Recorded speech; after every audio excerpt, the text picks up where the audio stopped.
और इधर फ्रांस में नाबालिग की हत्या के बाद भड़की हिंसा की आग लगातार बढ़ती चली जा रही है। प्रदर्शनकारी फ्रांस के सरकारी दफ्तरों में अब जा घुसे हैं, स्टोर पर लूटपाट कर रहे, इमारतों को यहां पर नुकसान पहुंचाया जा रहा है। आलम इस वक्त ये हो चुका है कि फ्रांस के गृह मंत्रालय ने अलग अलग शहरों में 45,000 पुलिसकर्मियों को तैनात कर दिया है। वहीं आपको ये भी बताएं, हिंसा मामले में अब तक 1,000 से ज्यादा लोगों को गिरफ्तार किए जाने का भी ये दावा किया जा रहा है।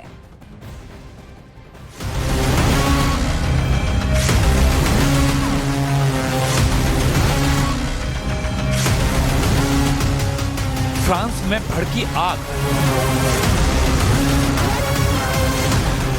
हर घंटे विकराल हो रही है।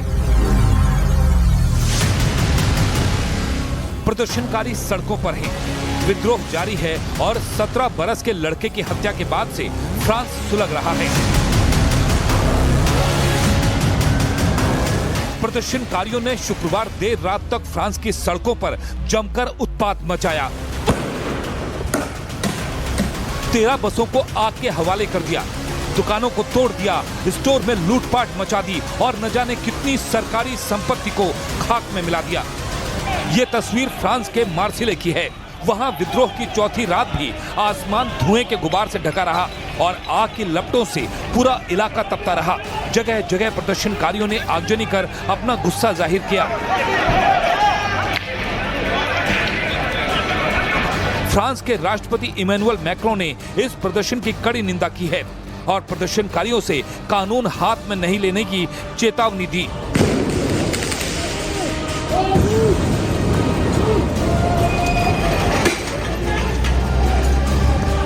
Il y a une instrumentalisation inacceptable de la mort d'un adolescent que nous déplorons tous, alors que la période devrait être au recueillement et au respect. Et donc face à cela, je condamne avec la plus grande fermeté toutes celles et ceux qui utilisent cette situation et ce moment pour essayer de créer le désordre et d'attaquer nos institutions. Ils portent une responsabilité de fait accablante. France में Africa के रहने वाले 17 साल के लड़के की हत्या के बाद से माहौल गरमाया हुआ है।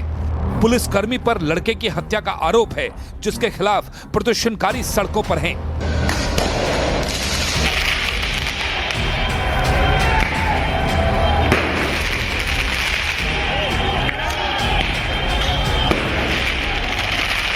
विद्रोह कितना जबर है, इसका अंदाजा आप इस बात से ही लगाइए कि फ्रांस के राष्ट्रपति इन 4 दिनों में 2 बार इमरजेंसी बैठक बुला चुके हैं और पल पल की खुद जानकारी ले रहे हैं।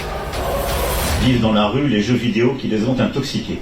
Là aussi, la loi a prévu, compris ces derniers mois, des changements et l'exercice d'un contrôle parental qu'il convient de faire pleinement respecter. Mais nous prendrons dans les prochaines heures, nous avons commencé à l'organiser, plusieurs dispositions. D'abord, en lien avec ces plateformes, d'organiser le retrait des contenus les plus sensibles. France के गृह मंत्री Gerald डरमेनिन के मुताबिक France में हालात पर काबू पाने के लिए 45,000 पुलिसकर्मियों की तैनाती की गई है। इनमें पुलिस और अर्धसैनिक बल दोनों की इकाइयां शामिल हैं। गेराल्ड के मुताबिक अगले कुछ घंटे काफी निर्णायक होंगे। हिंसा मामले में अब तक 1,000 से ज्यादा लोगों को गिरफ्तार किया जा चुका है। वहीं 300 से ज्यादा पुलिस और दमकल कर्मियों के जख्मी होने की खबर है। प्रदर्शन की आड़ में फ्रांस के बड़े बड़े स्टोर्स में लूटपाट की जा रही है। तस्वीर लियोन की है। वहां प्रदर्शनकारियों को ना ही पुलिस का और ना ही लॉ एंड ऑर्डर वाले सिस्टम का कोई डर सता रहा है।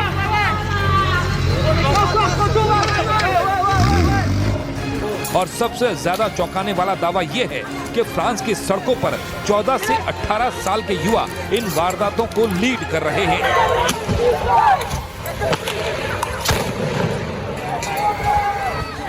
प्रदर्शनकारियों ने 2024 ओलंपिक के लिए बन रहे निर्माणाधीन स्विमिंग पूल तक को फूंक दिया और पेरिस के 13वें अधिवेशन के पास आग लगा दी। तो नाबालिग की मौत होती है, उसके बाद फ्रांस के अलग अलग शहरों में इस वक्त हिंसा की जा रही है। अब आपको बताते हैं कि नाबालिग की मौत के बाद फ्रांस के कौन कौन से ऐसे शहर हैं जहां पर हिंसा भड़क चुकी है। ग्राफिक्स के जरिए आपको समझाने की कोशिश करते हैं कि कौन कौन से शहर। सबसे पहले आपको बताते हैं, देखिए पेरिस, राजधानी पेरिस जो है वो सबसे ज्यादा इस वक्त प्रभावित है। इसके अलावा रेनेस भी वो शहर है जहां से आगजनी तक की तस्वीरें सामने आई है। इसके अलावा एमिन्स हो या फिर लिली हो, हूबहू यही तस्वीरें सामने आ रही है। हालांकि हजारों की तादाद तादाद में ऐसे प्रदर्शनकारी हैं जिन्हें हिरासत में भी लिया गया। इसके अलावा नैंटेस भी वो शहर है जो इस वक्त हिंसा की आग में पूरी तरीके से धधकता हुआ दिख रहा है। एमिन्स, उसके बाद सेंट एंटिएन, इसके अलावा लियोन, डिजॉन, ये तमाम वो शहर है फ्रांस के जहां पर प्रदर्शनकारियों का गुस्सा 7वें आसमान पर पहुंच गया। सिर्फ इतना ही नहीं, इधर आप देखेंगे टुलूज भी वो शहर है जहां पर प्रदर्शनकारी जगह जगह आगजनी करते हुए नजर आ रहे हैं। सरकार के खिलाफ गुस्सा है, हालांकि वहां पर अपील ये की जा रही है कि शांति बनाकर रखी जाए।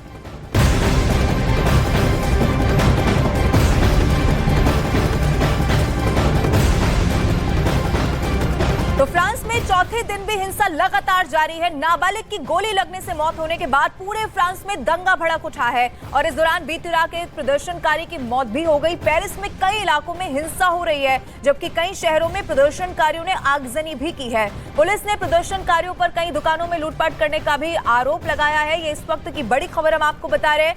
4 दिन हो चले हैं, लेकिन तस्वीर है कि बदलने का नाम नहीं लेती। चौथे दिन भी हिंसा यहां पर की जा रही है।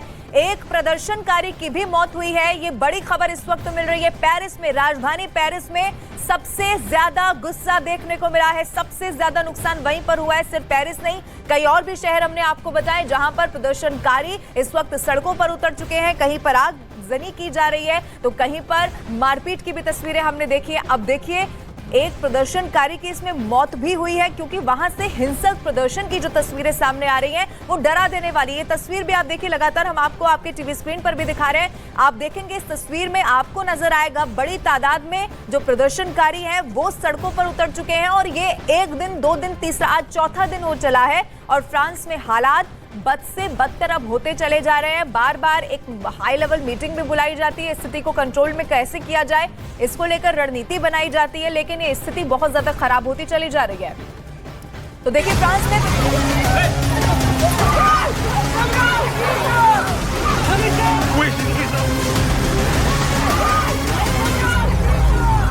फ्रांस जल रहा है। हिंसा की आग पूरे फ्रांस में करीब करीब फैल चुकी है।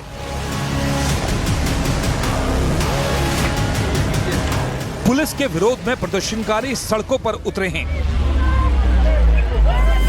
राष्ट्रपति इमैनुअल मैक्रों की अपील के बाद भी फ्रांस में बवाल नहीं थमा। लोगों का गुस्सा सबसे ज्यादा पुलिस पर दिखाई दिया। पेरिस में तो कुछ महिलाएं मिलकर एक पुलिस वाले पर ही टूट पड़ी। ये देखकर उसका साथी उसे बचाने पहुंचा, लेकिन हाथापाई कर रही महिलाओं ने उसे धक्का दे दिया, जिसके बाद पुलिस उन्हें पकड़ने लगी, जिस पर उनका पारा और चढ़ गया।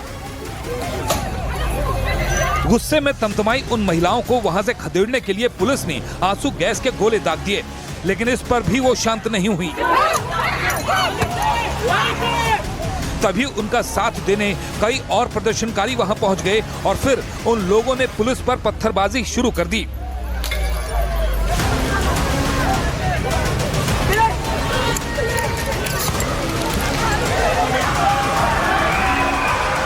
पेरिस के एक इलाके से सामने आई इस तस्वीर को भी देखिए। प्रदर्शन के बीच कुछ लोग दौड़ते हुए एक शॉपिंग मॉल में दाखिल हो गए। ये देखकर वहां चीख पुकार मच गई।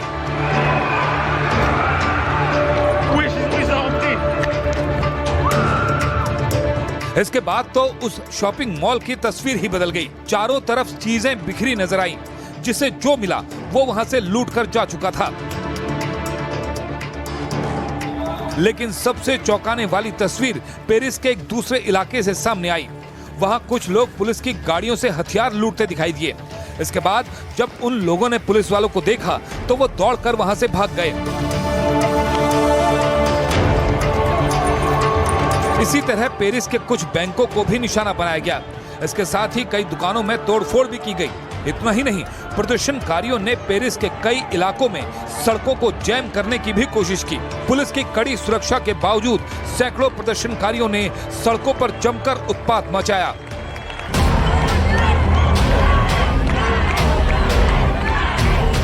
प्रदर्शनकारियों ने और एक इलाके में सड़क के बीचों बीच एक बस को खड़ी कर उसमें आग लगा दी। देखते ही देखते वो बस आग के गोले में बदल गई। इसके अलावा भी कई सड़कों पर आगजनी कर उन्हें जैम कर दिया गया, जिसके बाद पुलिस वाले प्रदर्शनकारियों को खदेड़ते दिखाई दिए। वहीं एक दूसरे इलाके में भी बस डिपो को निशाना बनाया गया। वहां भी कुछ बसें आग की लपटों में घिरी नजर आईं। इस बीच पेरिस में पुलिस की गोली से मारे गए लड़के की मां ने मशाल यात्रा निकाली। उनका साथ देने के लिए वहां लोगों का हुजूम उमड़ पड़ा। इस दौरान लोगों ने पोस्टरों और बैनरों के जरिए पुलिस की कार्रवाई पर अपना विरोध जताया।